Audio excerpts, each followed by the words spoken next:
Bismillahirrahmanirrahim. In the name of Allah, the most beneficent, the most merciful. Reham Khan, Audiobook. Preface. This is said to be the much awaited book, awaited by those who fear what it will expose, awaited by those who think it might just help their own political careers. There will be many in the media who pick up this book simply to get some juicy content for their shows, but that is not why I write it. Why do I write this book? Is it for revenge against certain people I have known? Is it to set the record straight? Is it to prove my innocence and incriminate others? It is none of the above. It is the account of public figures who also happens to be human being, something the world seems to overlook. This is the content of a mother who is responsible for three children of her own, as well as thousands of children who have no mother at all. Another fact people seem too keen to forget. This is the account of a young girl who grew up very quickly. This is a story for my two daughters, a story that will tell them that the happiness they are looking for is within them. You are responsible for the smile on your face. This is a story for my son. If you love a woman, she will give you her life. But if you hurt a woman, she will leave you for a much better life. This is the story for those out there who think that there is no point going on anymore. To you, I say this. You will see that there is every reason to get up, no matter how many times someone pushes you to the ground. Prologue. The pine door burst open. A tall man barged in. He saw the mother with a young girl clinging to her under the crisp white linens. The thin, cruel lips were pursed tightly together on his long face. He stepped the duvet from the bed and grabbed the woman's thin wrists. In one swift movement, he dragged her to the floor. She fell to her knees.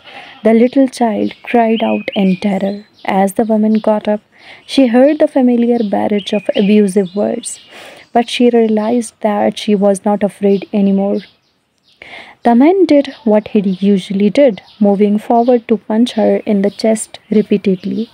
She heard herself scream for the first time in years. The man stepped back as if surprised by any form of retaliation. The woman regained her bearings and stood in front of him. She threatened to call the police if he hit her again, but it had been 12 years and she had never reported him. She heard his laugh and screamed again, this time for her son. Sahir! As the man advanced towards her again, she warned him that she would call 999. Oh, really? Let's see you do it then, he jeered. He knew her inside out. He thought that she did not have the courage to go through with it. He had her right where he wanted her. His wife had thought about leaving him every day for over 12 years. She would be certain by Friday, but as he left for work on Monday, she would talk herself out of it. After all, it wasn't the sort of thing ladies did. How would her mother face society? What would people say? She didn't look like a victim. Her lipstick was always in place. Her smile was always ready. She was young, confident, and full of life. She had everything a woman could want. She lived in a 5-bedroom house with ensuite bathrooms, a central staircase, 4 reception rooms, and a large conservatory. Not to mention the 2 luxury cars parked outside, one with her name on it. It was the perfect everything. She looked perfect, the house looked perfect, her children looked perfect. They looked perfect together, but their reality was anything but perfect. That night had hardly been the first time. There had been many times when a scene from a cheap soap opera was enacted in the country home, but something was different tonight. This woman was not the young teenager he had married long ago. This woman had changed. She ran out of the room and he chased her across the house into her daughter's room. With the phone in her hand and adrenaline coursing through her, the woman made her move. She didn't even notice the toys on the floor digging into her feet as she dialed the numbers she had wanted to call for so long. The man stood in the doorway and stared. The kids stood petrified, looking from one adult to the other. From the look on his face, it seemed he didn't believe her. He seemed certain as she was bluffing. But then he heard her say, "Police, the Willows, South Street, North Kelsey." He turned on his heel and disappeared. She locked the door behind him and sat down on the fairy printed doorway of her daughter's bed. Her three kids huddled around her. She felt her bony chest hurt when he had punched her. Punching her straight in the chest was his style, almost a signature move. She could always sense his cowardice, how he would aim like a little boy who was scared. It was almost as if he expected a punch back, but she never retaliated. She barely even managed a whimper most of the time. She remembered how he had pinned her before, as he had many times. He was laughing as he forced himself on her. "You are so pathetic," he jeered. "Why don't you call 999? You can't even spit on me." A single tear slid from her eye as she turned her head to one side. The only noise in the room was the banging of her head as it hit the headboard over and over again. It was as if she was not human. She was but a vessel with a pole being driven into her repeatedly. She was detached in the moment, as if she wasn't even there. Her soul was numb, but tonight she felt it. The punch, the insult, the helplessness. She felt it all and she was shivering with anger and with fear. She had always been a perfect prisoner. Why even bother retaliating? What was the point? Who would hear her? Who would come to save her?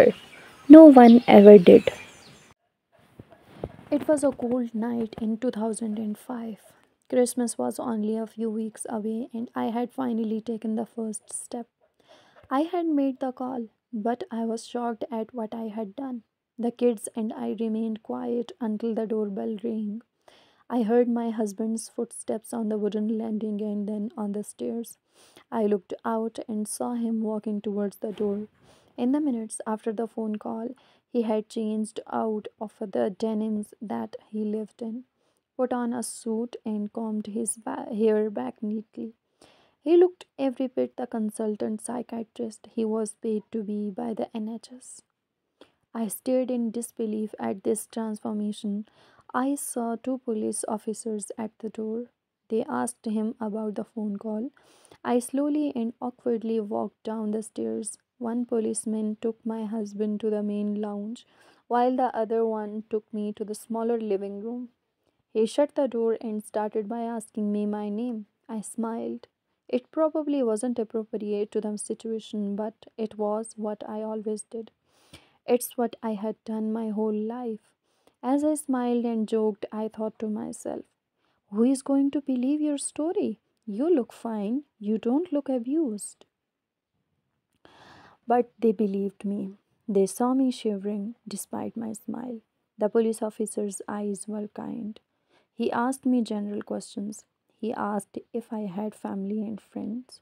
The other officer joined us and said that the doctor had since insisted that he had only manhandled his wife and not hit her.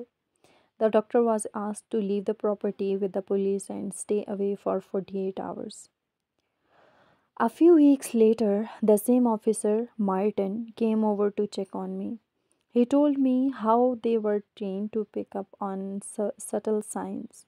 He had noticed how Dr. Ejaz Rahman, my husband, insisted on bringing him a cup of coffee in a mug that said "World's Greatest Dad" on it.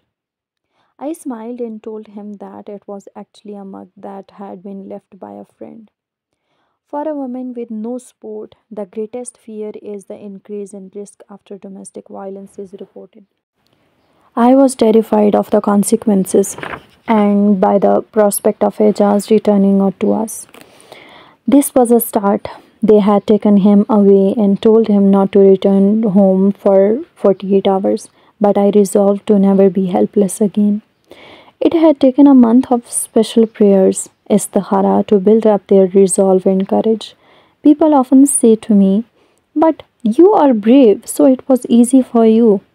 But I remember how scared I was until the first step. I guess it is easy to confuse cowardly acts taken with confidence and brave acts taken with fear. You become brave by doing brave acts. I was a 32-year-old mother to three young kids with no money, friends, or family.